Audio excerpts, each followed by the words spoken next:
we're seeing in this series. If Flash Wolves is throwing 2 bans into Huni out of fear every single game because they think if he gets one of those carry champions, he's just going to hard carry the game, which is probably true with the way Huni's been playing, but it really hamstrings Flash Wolves' flexibility in champ select. And the worry has to be game 1. That was the easy game that SKT give you. I've talked about it. Peanut and Huni, the least amount of involvement they had in a while. Power with Maple and Casa.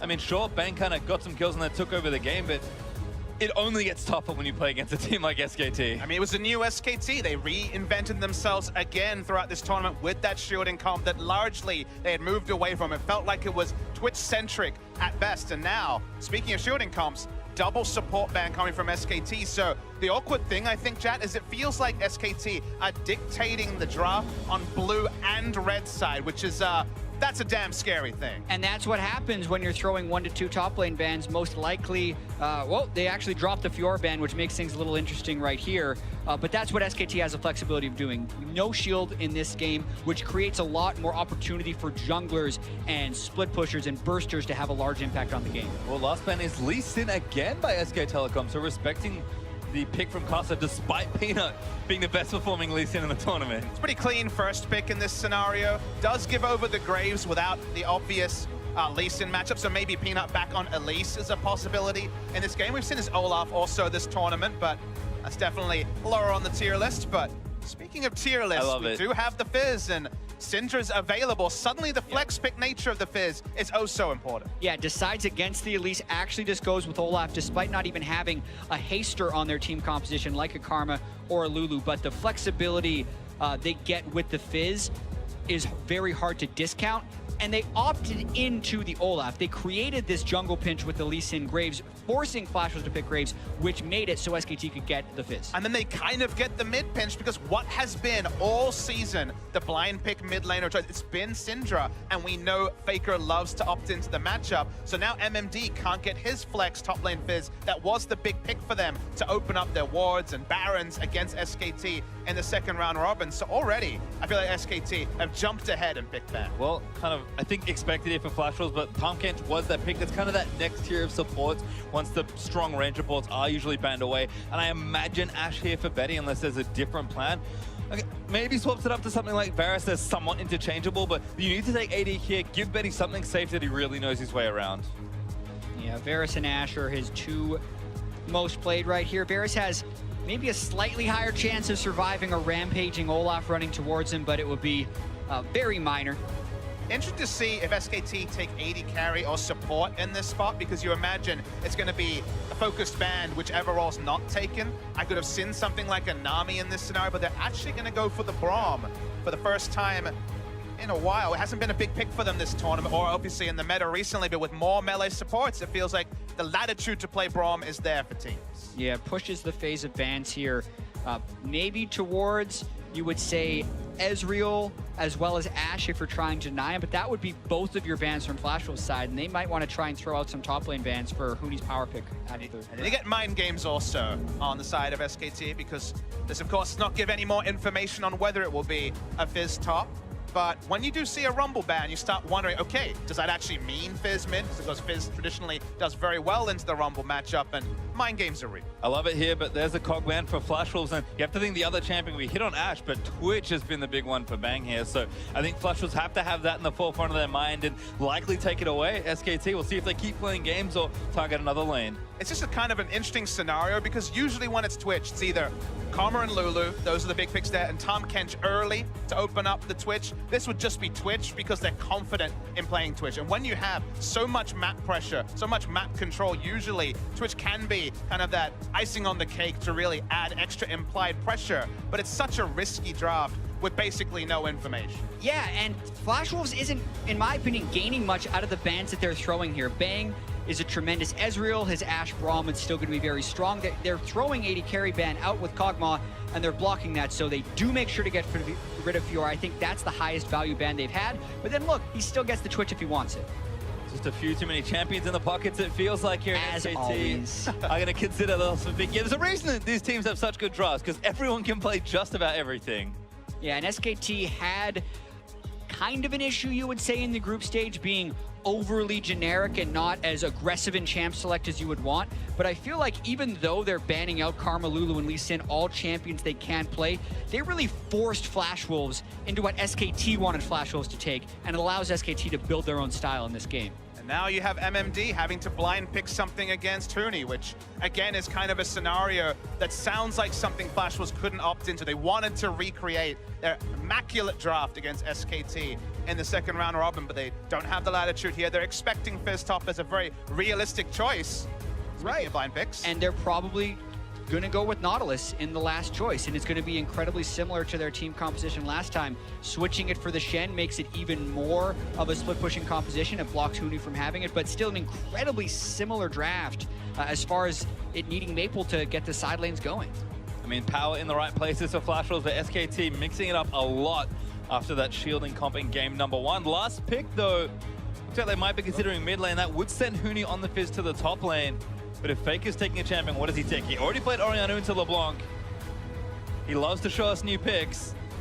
Lucian, not this time. It's going to be Cassiopeia. Saw this matchup quite a lot right at the end of LCK as another option into the LeBlanc. I think every region kind of has a go-to pick. Even in Europe, you're seeing stuff like Swain, for example, against the LeBlanc. We saw quite a lot of Cassiopeia against LeBlanc. It's a pretty linear matchup. You can definitely be snowballed on, but Faker's Cassiopeia has a big reputation. Yeah, and it has been a little while since we've seen a lot of Cassiopeia. It shifted out of the meta, but still a tremendous late game mage. The things that it's decent with against LeBlanc, you can throw the miasma down onto the LeBlanc distortion, prevent the moves, and also Cassiopeia can itemize magic resistance very early on in builds if you want to, which is pretty core against LeBlanc if you want to avoid getting bursted. Yeah, the miasma interaction is the one that's definitely the take-home one. You can really restrict her movement, and thus, very squishy champion with how she builds can be targeted down. So Faker definitely going to be focused on. So the miasma is going to be the spell to look at from the Cassio in fights. I mean, looking for Huni here as well. Off the top, I mean, I jokingly kind of talked about Huni and Peanut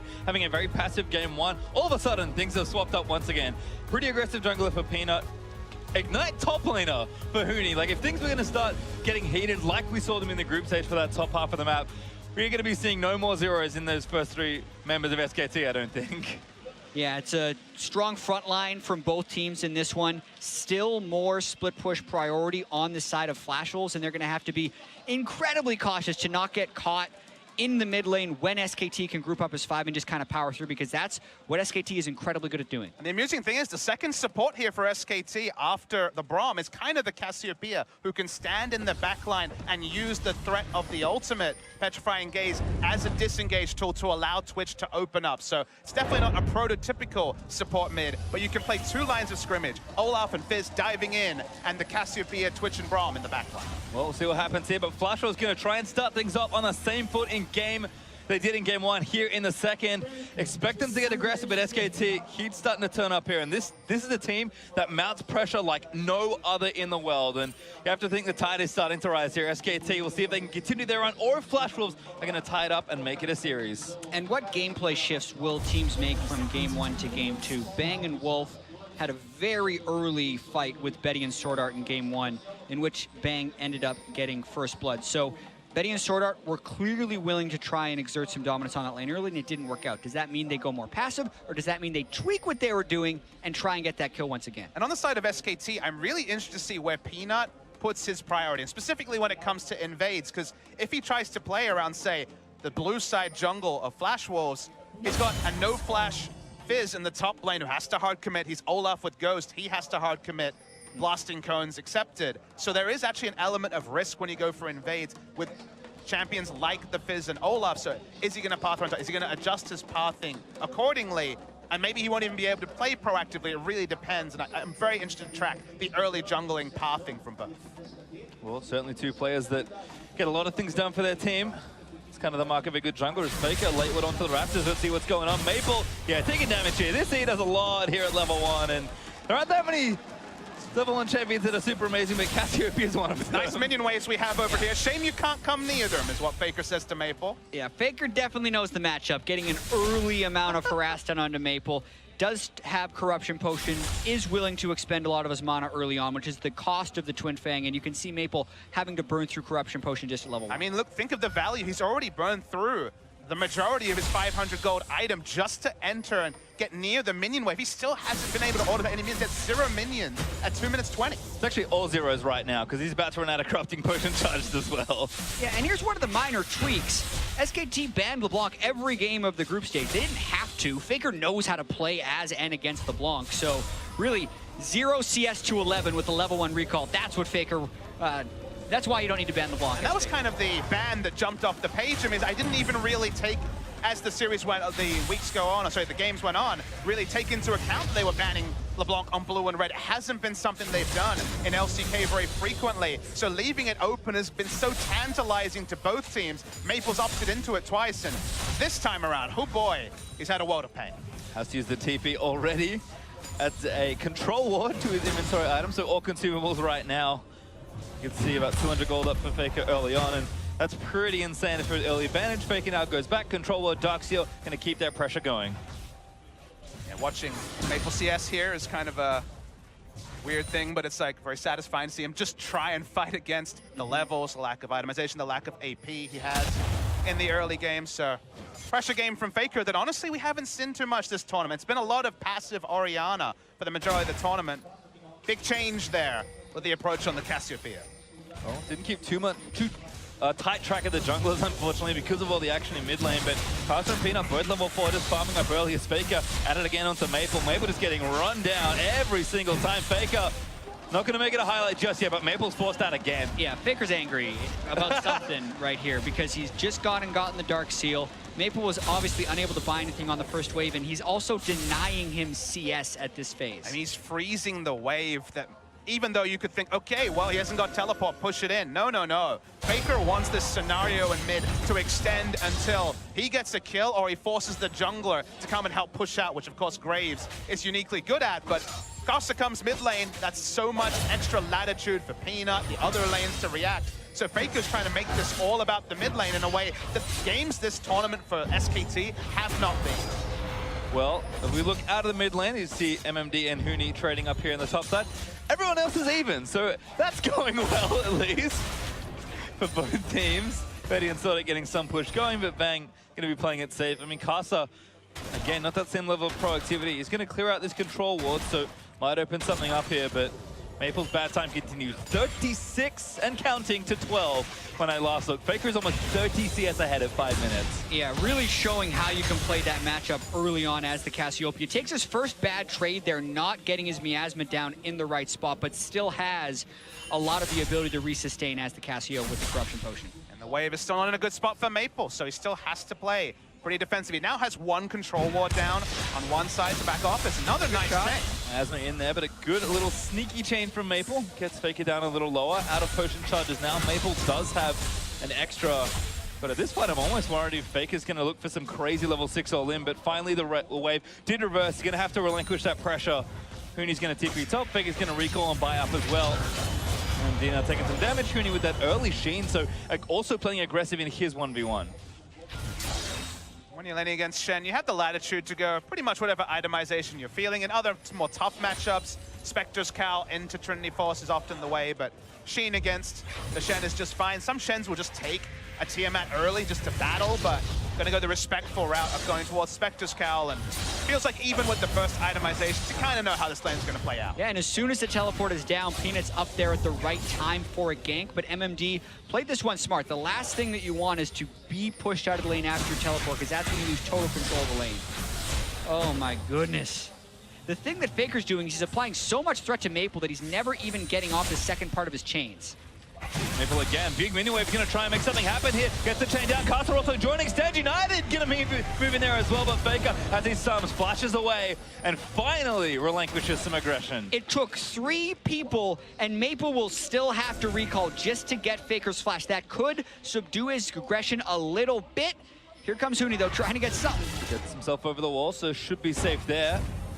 Huni only recently picked up his ulti, so I think the other reason why Peanut wasn't able to really force, and now the wave's pushed back, and MMD is going to have it in a better spot. But Maple, almost on life support already. Negatron Cloak early, will need every ounce of combat stat he can get. And Faker is going for that tier. His Casa been fished up there by Huni. Damage coming in. This looks like first blood. Ignite is there. Goodbye, Casa.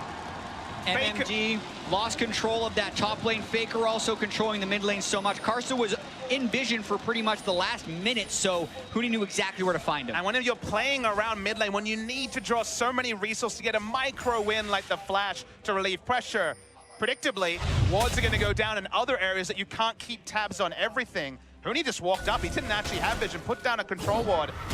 Ducked around the wall. Hit a max range vision. Ignite. Goodbye, Karsa. Right as the blue is respawning, Huni just trying to get vision on it and finds a Graves. Very nicely done. I feel like he didn't mean to auto-attack the controller, but his instincts just said, I have to do it. And as soon as Huni saw that, he's like, hey, you're dead. You cannot be staying there. Maple though back in onto Faker, Karsa here as well, but Faker looking for a 1v2 perhaps, damage is there, gets the stun onto Maple, now Peanut gonna make sure to protect his mid laner, so no heroics needed just yet. Faker drawing so much attention in this game and still applying his will. 40 CS up at 8 minutes now, still his barrier as well throughout all of that chaos. I love that Bang's here as well, just to see if maybe something can be done. Was on a recall as it built for the come. Something can be done. Oh no, he can! On the Maple chain, he's good with that force to fly. Whoops in here as well. It's a party in the mid lane, and Bang gets a second kill. Yeah, when Faker draws the reinforcements, when you've got the stealth from the Twitch, this can be the answer for SK Telecom. And on the desk, very rightly they called out that this tournament hasn't been about Faker, who's been fine, but we haven't seen the moments that were quintessentially Faker.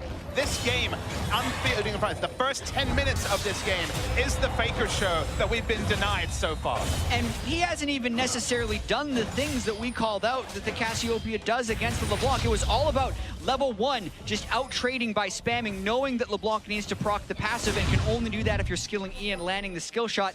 Then they're also using the Twitch, something that is banned so much against Bang, waits for the distortion to come out, opens up, and everyone from SKT piles in. And bans is the big story. They may not have actually put too much time into LeBlanc and scrims because it was permabanned on both sides. It's up, it's Maple's LeBlanc. Maple is a famous historic LeBlanc player just like Faker. And for there to be just the outrageous CS advantage there is this game, lets you know that, there's a lot to be said about form being temporary and class being permanent, because Faker sure has been allowed the latitude to kind of be a secondary, third, tertiary carry. But also, you get games like this. I mean, Faker's only AP generating item is a Dark Seal.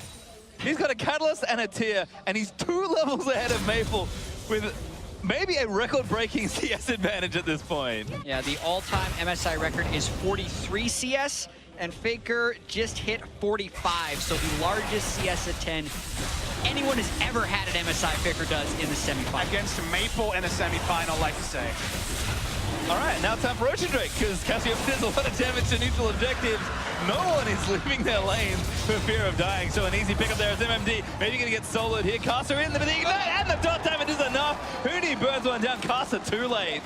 Well, if the last game looked close for the first 25 minutes, this one looked close for the first 25 seconds, and then Faker started casting spells onto Maple in the mid lane. SKT now winning all across the map. The scary thing is, if you're G2 or WE as well, I hold the thought. Time in bottom lane, ulti there from Wolf with the glacial fission. Now Sorta gonna get stunned up with the grey health is there. Betty, a little too far away, and now SKT gonna chase. Splash from Tom Kench might have been enough as the cast lands in. Good Quinter's bite from Wolf.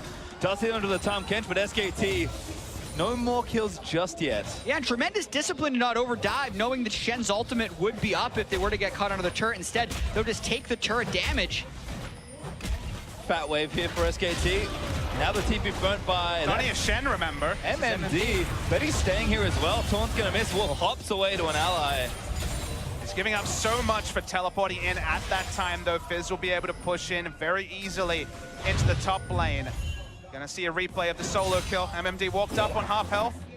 Didn't even hit the fish, but the ult was available here. It was a couple of damage rotations, but taunting aggressively and then flashing out is a bad look, you'd say, for MMD. Yeah, that's a really bad look. He had Karsa on the way, so they were probably calling, taunt him in the turret, then we're going to be able to get Graves on, but just not understanding the damage that Huni was going to be able to throw back onto him. Even the timing seems so early also in that scenario. As Maple's walking up to Faker, that hasn't worked out. This is disgusting. Fish isn't quite going to hit Maple. Lucky to get away from that dive. Great setup for SKT, but execution very slightly off.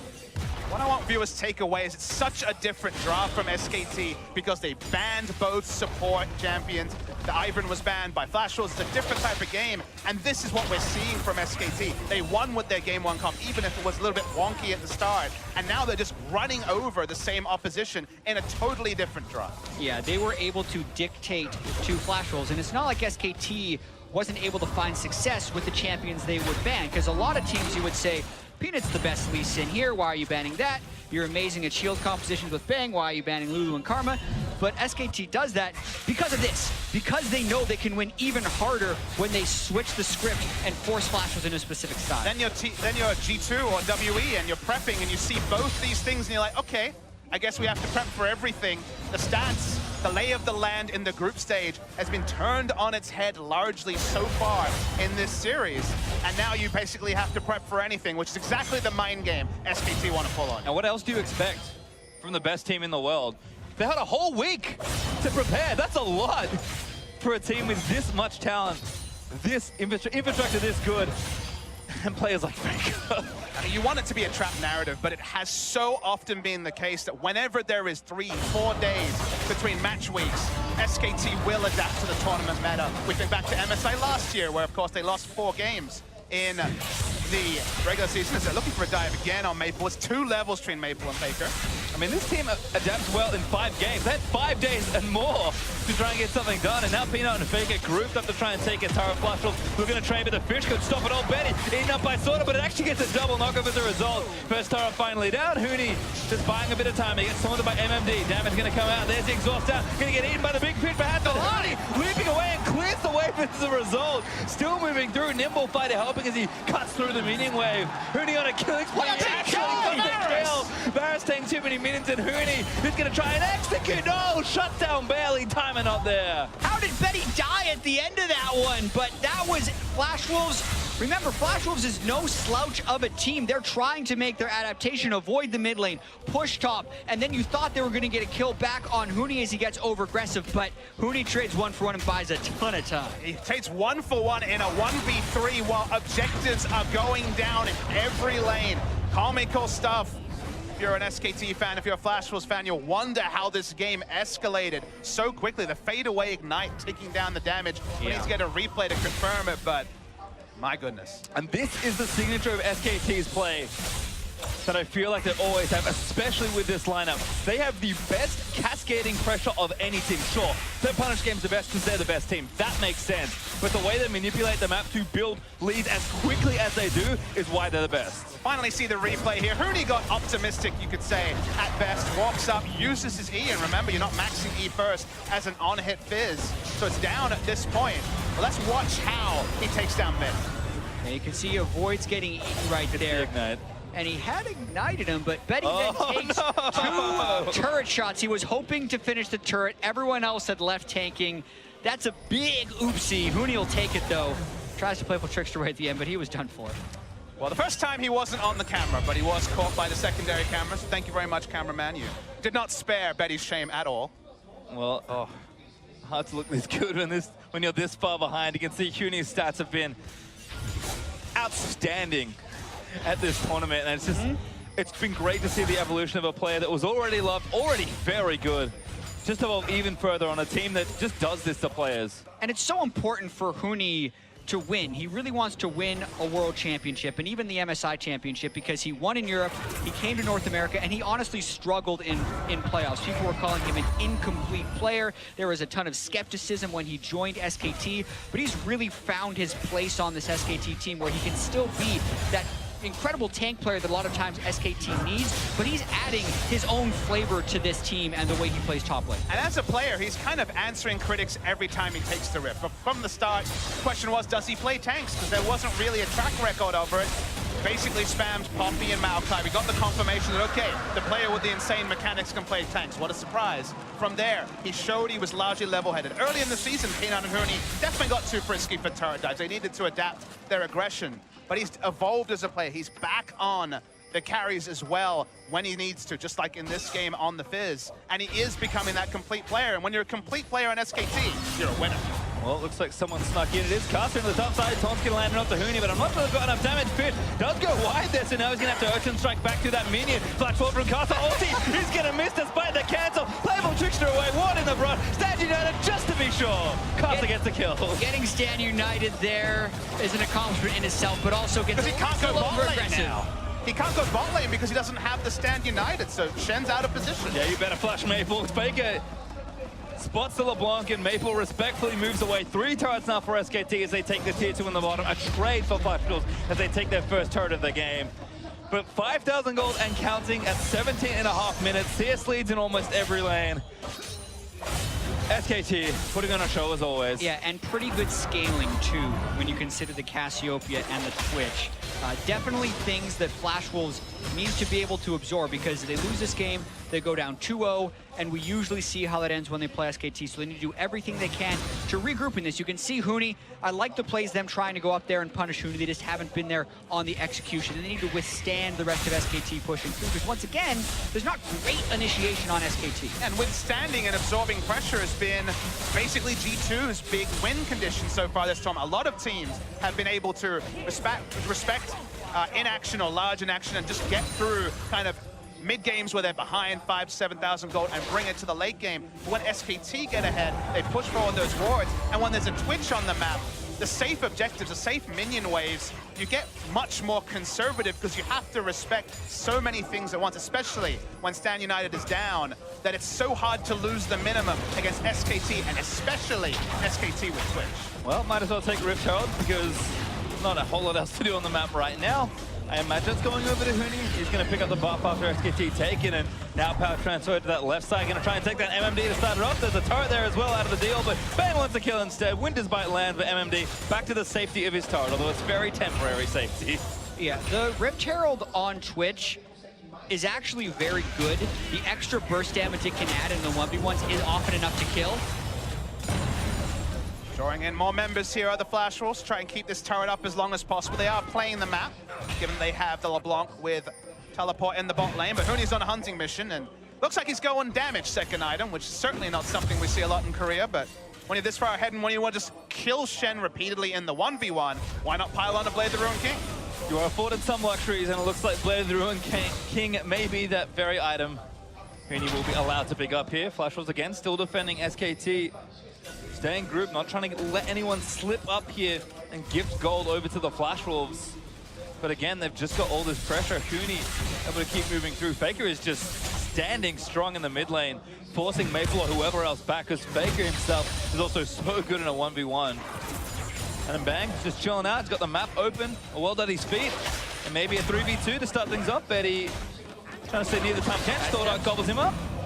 And again, safe for now, but that turret's looking real unhealthy. Yeah, and they are getting out pressured in both soul lanes as well, which makes that hold even more difficult. It's a 2,000 gold lead for Faker in the mid lane. It's an 1,800 gold lead, plus the Rift Herald buff for Huni. So SKT actually pretty happy to keep this map spread out. When you see the Vamp Scepter on Huni, you know there's no way he's going for a team fight Fizz right here. He's really just trying to dominate that 1v1 versus Shen. Well, looks like they're going to chase Maple, who's on the wrong side of the map.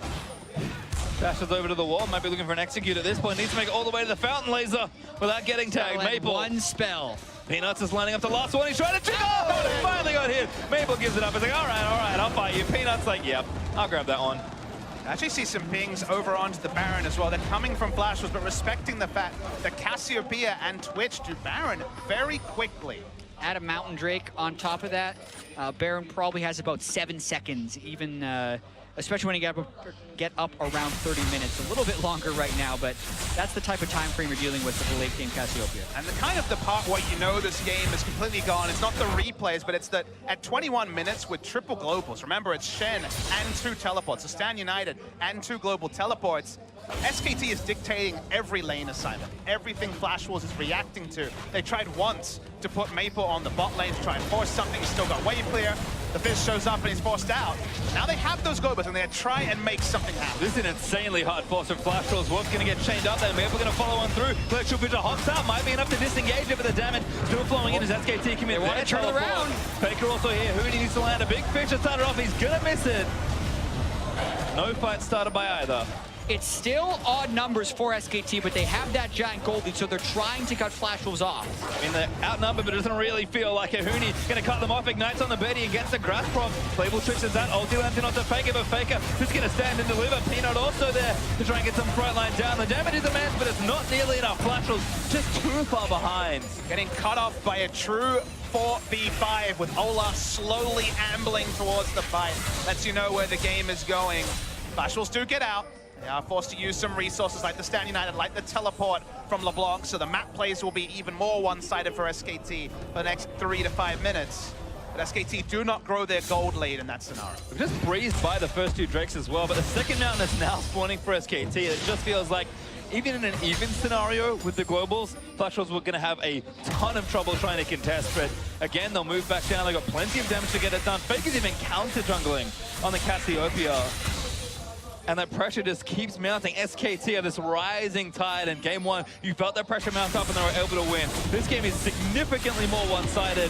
And Flash was starting to run out of room. Has a player ever decided a game more at 0-0-0 scoreline than Faker this game? He has no kill involvement, but literally the whole game has been run off his mid lane pressure from level 1. And it feels like every other kill is just a needless stat line compared to Faker's impact. He has completely taken LeBlanc out of the game. Maple has had no impact and been a negative amount of pressure in the mid lane. Double Mountain also, I would argue, is one of the better Drake combinations for Cassiopeia, since one of the threats of Cassiopeia is the incredible amount of sustained damage that she can deal to Baron with Twin Fang as well as poisoning. It's just going to be even faster now with Double Mountain, which will force Flash Wolves into these really dangerous face checks around the Baron area. And I mean, Flash Wolves might not even have time because Huni's just finished his Blade of the Ruin King running straight down to the bottom lane to contest the Shen. I mean, they could probably put 2.5 people on the Baron and it will die pretty quickly. Huni's going to create the sideline pressure. SKT will do their due diligence as always. Get the lanes pushing, get the vision down. No team takes over a map better than SKT, and this Baron is all but an eventuality. Yeah, Faker and Wolf could 2-man Baron at this point in the game. It actually would be able to be possible, especially with the Ocean Drake on top of that one, but they're just making sure they're getting their waves in the right spot. They're doing this Baron properly. No reason not to. And now they're in the area on Flash Wolves. They see those wards get hit down by Wolf. They see them moving into the jungle. You know what they're trying to do, but the question is, can you even stop it at this point? I mean, this is no good decisions. Huni's down bot lane with a stack of AD and a Trinity Force, happy to split push. They have to react to that. They have to stop the Baron going down. MMD's not going to get free time to ult in without there being significant damage to the bot lane turret. And even though Huni doesn't have his teleport, that coming up will just be the last piece of the puzzle for Flash Wolves to watch the Baron be started and basically say, well, we're going to try something. Faker stealing blue as well means that he's not going to run out of mana trying to do the Baron, which is maybe a concern. And you may have talked about it. Wolf and Faker are on the objective. Nice blue trigger from Flash Wolves just to spot it out. But that may be a real thing. Faker's going to start it. Wolf's going to join him. Just testing, seeing where Flash Wolves are. Kaza, miasma up. Winter's Blast going to miss. Faker's just going to chase forward, force the gobble from Sword Art. Faker not done. But Seraph's going to get chained up by Maple, but Maple does pitiful damage at this point. And that's Faker understanding vision as well as his own strength. He knows he's not going to get turned around on because 4 members of his team were missing, but it was just him and Wolf that were walking into the entire Flash Wolves team. They pushed him back. Look at this Baron drop. Wolf's just going to zone them out of the way. The rest of the team finished it already dead before Flash Wolves get anywhere close. And now SKT going to leap into action. Kaza, ulti's away. Faker Flash, ulti's just for the souls. Betty gets a nice chain out, but Peter prompts the Ragnarok, goes straight into Betty as Wolf exhausts Tavares and Maple just trying to keep them down. MMD will be the sacrifice. Faker grabs his first kill of this game. And this is why SKT has low kill participation percentages. Watch Huni. He's winning the game down in the bottom lane, taking that inhibitor. Faker gets his first kill of 6 while being the sole carry. They play the map. But I'm still disappointed, guys. I really wanted to see Faker end this game 0-0-0 and pick up an MVP. Make me smile as an analyst, but picks up the scoreline. Scoreline ruined now. Sorry, Faker. Well, Sorta, good pluck again. Manages to prevent his teammate from dying to Huni, who is running a rampage here. 1v3 on this inhibitor. Might just try and take it and win them, but Betty's going to be the first target. Ignite is done. Betty burns the flash. Huni does not care. Gets a 1v3 kill. Might get out or get another kill, but SKT, the rest of them now, a call to arms to reinforce. Casted it to Wolf as he gets him with a Q. Sorta just mouths under all the damage, and Faker leaps towards the fountain to barely miss getting Maple.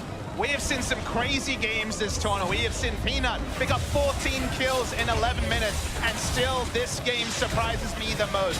Faker's performance, outstanding. They're looking to dive the fountain, you know, whatever, and end the game. I mean, the first game ended pretty quickly. This one's going to be even faster. SKT going to take down yet another Nexus and push Flashless to the limit.